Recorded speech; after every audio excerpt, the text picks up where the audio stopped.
बिस्मिल्लाहिर्रहमानिर्रहीम। आज का जो हमारा टॉपिक है जी ये है सिनोनिम्स के वाले से और even in the form of MCQs.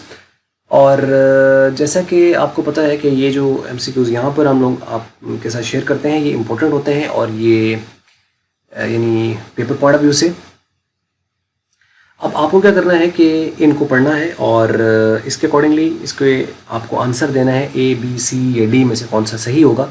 और जिसको ये बोल्ड या अंडरलाइन किया गया है इस वर्ड का आपको एक्चुअल में सिनोनिम देना होता है। और सिनोनिम के बारे में पहले भी आपको बता चुका हूँ कि सिनोनिम का हरगिज़ ये मतलब नहीं होता कि एग्जैक्ट वही ये इसका मीनिंग है, ये उसके सिमिलर हो सकते हैं। अब बास के तीन ऑप्शन या चार के चारों ऑप्शन उसके सिनोनिम्स होते हैं तो इंसान कंफ्यूज होता है वहाँ पे।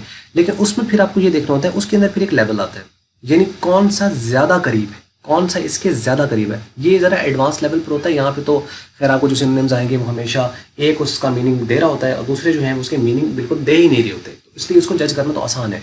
लेकिन जो एडवांस लेवल पे आपसे सिनोनिम्स पूछे जाते हैं ना उसमें एक्चुअली सारे ही सिनोनिम्स होते हैं। तो वहाँ पे बंदा हो जाता है कि सारे सिनोनिम्स हैं, इसके मैं कौन सा सही लगाऊँ। वहाँ फिर आपको क्या करना होता है, अपने माइंड को जज ये करना होता है कि इसमें चारों में से चारों सिनोनिम्स हैं लेकिन इन चारों में से सबसे बेस्ट करीब तरीन आंसर कौन सा दे रहा है। तो आपको वहां से ये जज करते हुए आपको सही ऑप्शन को सेलेक्ट करना था। ज़्यादातर जो यानी और ये बात नहीं बताई जाती और ख़ास तौर पर यानी पहले माइंड में यही चलता है कि बस सिनोनिम्स होते हैं वो सेम मीनिंग होते हैं। हालांकि जो सिनोनिम्स होते हैं वो हर जगह उस जगह वर्ड को रिप्लेस वो नहीं कर सकते। हर वर्ड बाद उसका मीनिंग चेंज हो जाता है।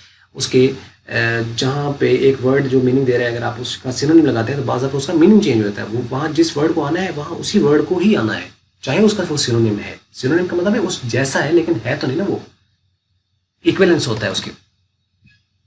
तो ये बात बताई नहीं जाती तो बाज़ फिर और ये ख़ास तौर पर जब आपके इम्तिहान या आप कहीं जॉब के लिए जाते हैं तो वहाँ बड़े ख़ास किस्म के चुने हुए अल्फाज आपसे पूछे जाते हैं जो कि शायद अगर यूनिवर्सिटीज़ और कॉलेजेस में अगर इस तरीके नहीं बताए जाते। वहाँ बस ये है कि बस पास कर जाओ जी और डिग्री ले लो और सर्टिफिकेट लो और जाओ, ठीक है। जब आप इन होते हो अपनी प्रैक्टिकल लाइफ के अंदर तो आपको माहौल ही टोटल अलग नज़र आता है। वहाँ आपको लगता है कि अच्छा यार यहाँ पे तो कुछ ऐसा है ही नहीं जैसा हमने पढ़ा या जैसे हमें बताया गया वैसे तो कुछ ऐसा था ही नहीं। तो वहाँ फिर थोड़ी आपके लिए काफ़ी मुश्किल बन जाती है। फिर इंसान सोचता है कि फिर वो बातें कि पढ़ लो ये बन जाओगे वो काफ़ी पीछे रह जाती हैं। और फिर यही वजह है कि बहुत सारे लोग उससे थोड़े से मुतनफ़िर भी हो जाते हैं एजुकेशन से। तो मुतनफ़िर होना मकसद नहीं है, सिस्टम को चेंज करना मकसद है।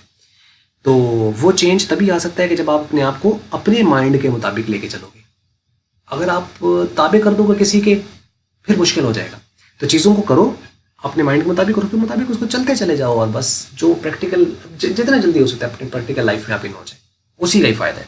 खैर यहाँ पे आपको क्या करना है कि ये सेंटेंस को पढ़ना है। आगे जो ऑप्शंस दी हुई हैं इसमें से आपने ए बी सी डी जो भी आपका ऑप्शन है वो आप सेलेक्ट कीजिएगा और जो सही आंसर होगा वो आप हमारे साथ शेयर कर सकते हैं। और नीचे मैं आपको दिखा देता हूँ कौन कौन से हैं और मेरा ख्याल है जी ये यहाँ तक है, बस यही कुछ है।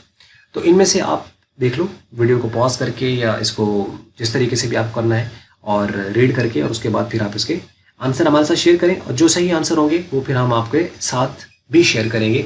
या बल्कि ज़्यादातर अक्सर यही होता है कि हमें तो शेयर करने का शायद मौका भी नहीं मिलेगा। आप में से आंसर देने वाले लोग भी होंगे और क्वेश्चन करने वाले भी आप में से ही लोग होंगे, तो आप खुद ही होंगे मीन इसको चलाने वाले।